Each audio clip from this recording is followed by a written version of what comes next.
The fire spread from sea to sea, fueled by the hands of our eastern enemies. It advanced towards the other side of the island until neighboring towns and lands were destroyed. In these attacks, all the columns were demolished with the relentless blows of the battering ram. The people of the island, along with all the farmers, bishops, and priests, were defeated, and swords gleamed as flames surrounded everything.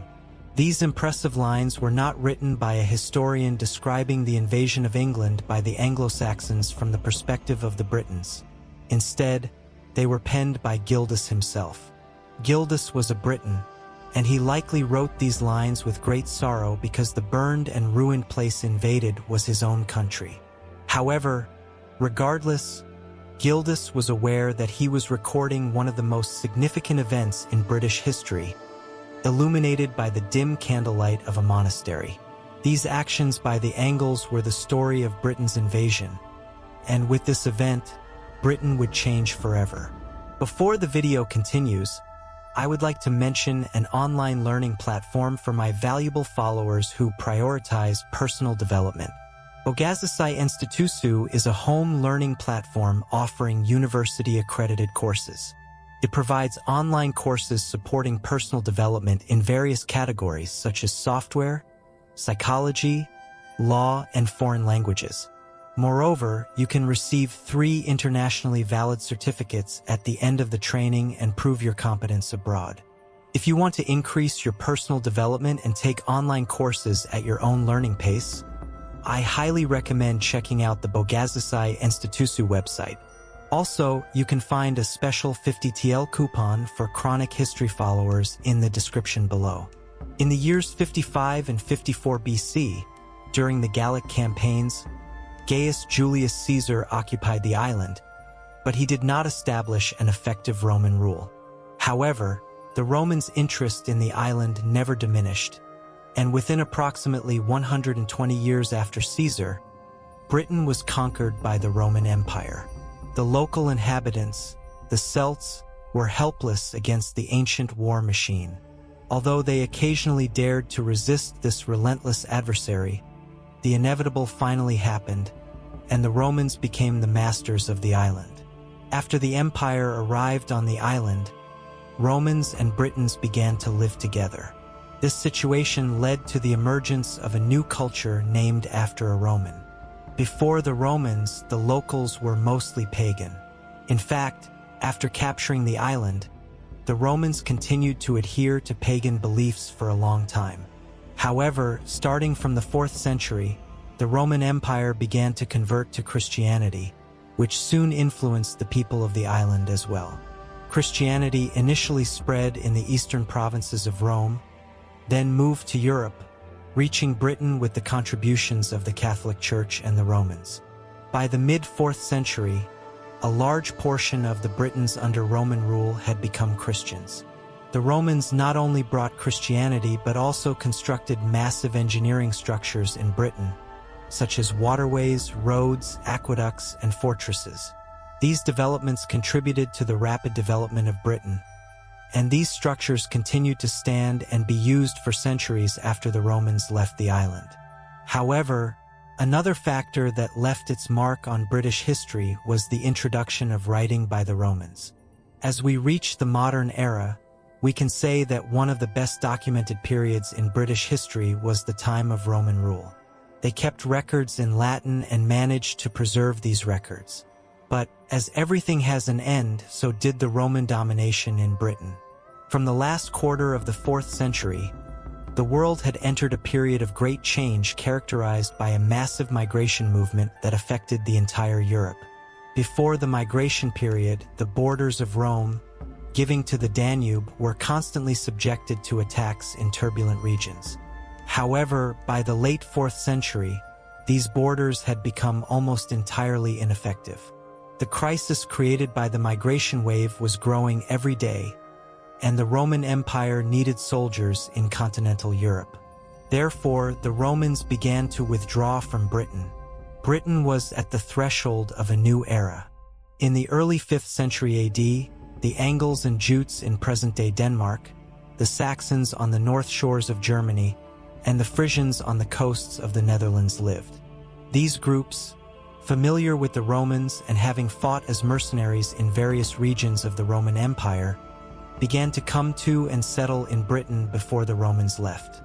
With the departure of the Romans from Britain, tribes such as the Angles, Rus, Saxons, and Frisians initiated a massive migration to Britain. This migration happened gradually, and the Anglo-Saxon population on the island increased over time. The motives behind this migration were not certain, but political, economic, and social reasons were thought to be effective. On the other hand, Bede presents a different theory. According to Gildas's record, the Anglo-Saxons were actually invited to Britain by someone. Around the year 410, when Rome withdrew from Britain, the remaining few Romans and their Briton allies in the region were trying to cope with the attacks of the Pict and Scottish tribes in the north of the island. However, they did not have enough military power to stop these attacks, so they needed external support. Having been on the island as mercenaries for some time, the Anglo-Saxons made an agreement with the Britons to give them the eastern lands and to supply all soldiers with food during the war. However, things began to change over time, and the Anglo-Saxons began to complain that the promised food supply was insufficient.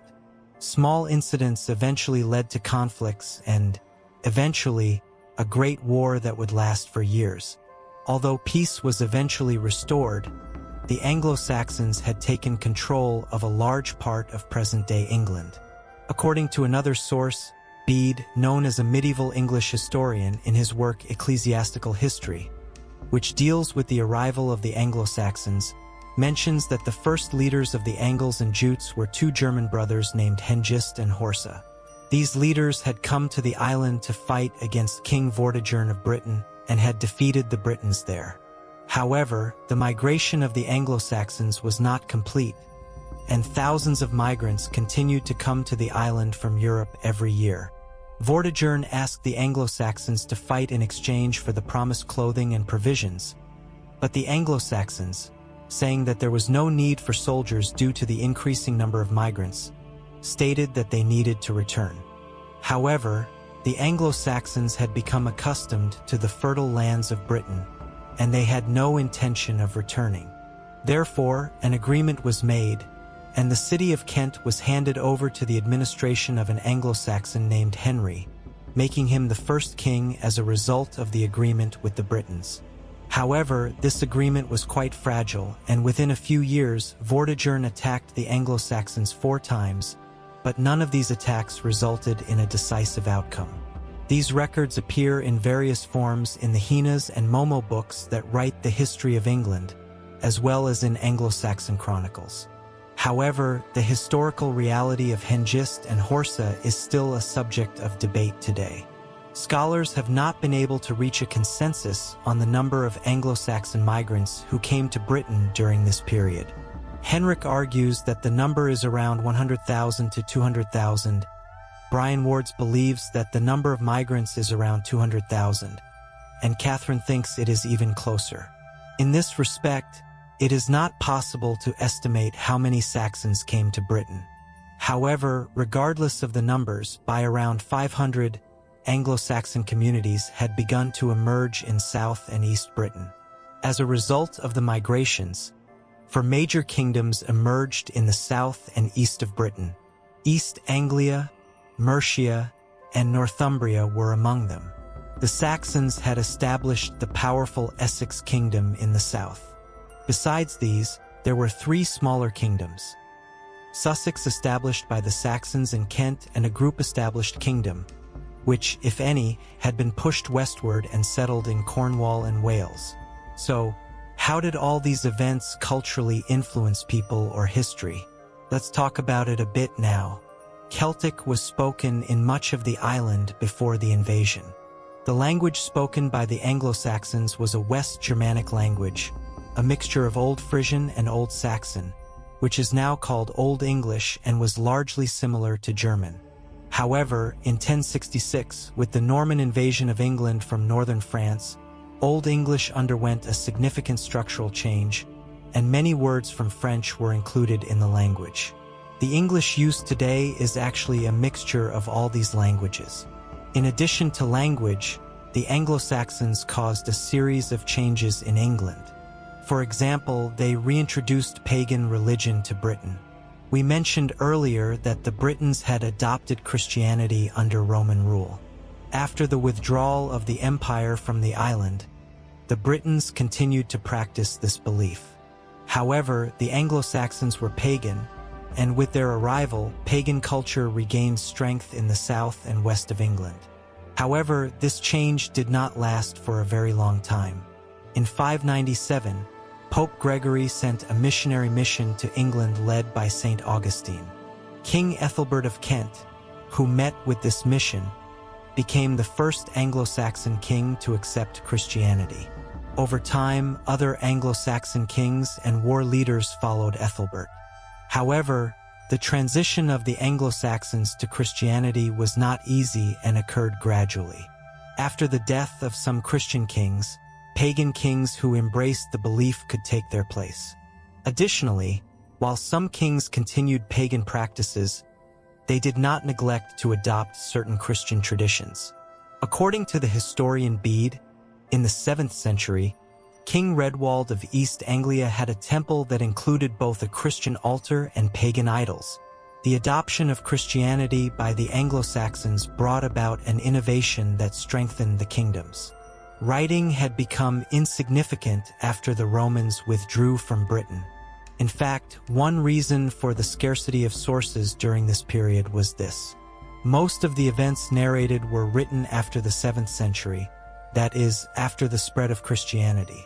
Along with Christianity, the Anglo-Saxons became acquainted with Latin and the Latin alphabet. Kings used this new system to create written laws and contracts needed for property transfer. Some even had their own histories written. All these factors contributed to the emergence of politically and economically stronger kingdoms in England.